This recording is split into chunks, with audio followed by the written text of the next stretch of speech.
A meno di un mese dalla data d'inizio della 68esima edizione della Sagra del Mandorlo in Fiore, in programma nella prima settimana di febbraio, è giunta stamane la conferma del sindaco Zambuto: la sagra si farà. Sfumate le buone intenzioni, rinnovate ogni anno di stilare all'indomani della precedente edizione un programma definitivo ed una campagna promo pubblicitaria che promuova l'evento e la nostra città, ci si accontenta di formule ridotte pur di mantenere la manifestazione che assieme alla festa di San Calogero sta più a cuore agli agrigentini.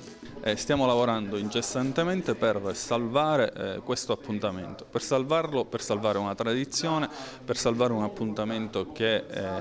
ha una sua storia e che è conosciuta in tutto il mondo. Stiamo lavorando con il Parco Archeologico della Valle dei Templi, nell'assoluta latitanza di tutti gli altri enti territoriali che solitamente si riempiono la bocca di turismo e di sviluppo del territorio, però poi non ci sono mai agli appuntamenti concreti, ma in questo senso, d'altronde, così come anche fatto negli anni passati, rispetto a questo importante appuntamento, conto di poter dare l'ufficialità tra 24 e 48 ore. E voi pensate ad un'edizione ridotta per garantire la manifestazione? Non so se dobbiamo chiamarla ridotta o meno. Noi stiamo lavorando per riuscire ad assicurare la presenza, dei momenti tradizionali.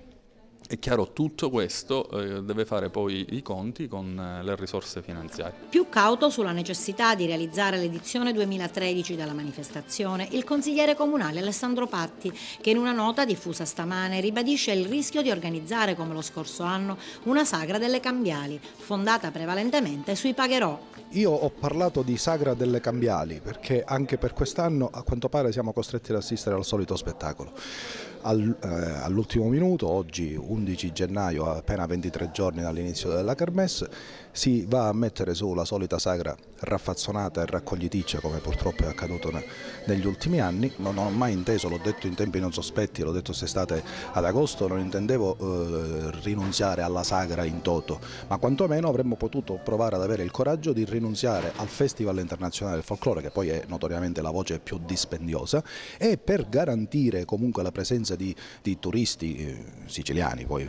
prevalentemente, diciamocela tutta, che solitamente abbiamo nel weekend finale, mettere su sicuramente tutti gli altri eventi collaterali, il raduno dei gruppi folk regionali, il Festival dei bambini e tanto altro ancora che avremmo potuto fare con un dispendio di risorse economiche decisamente inferiore e più adeguato ai tempi che stiamo vivendo.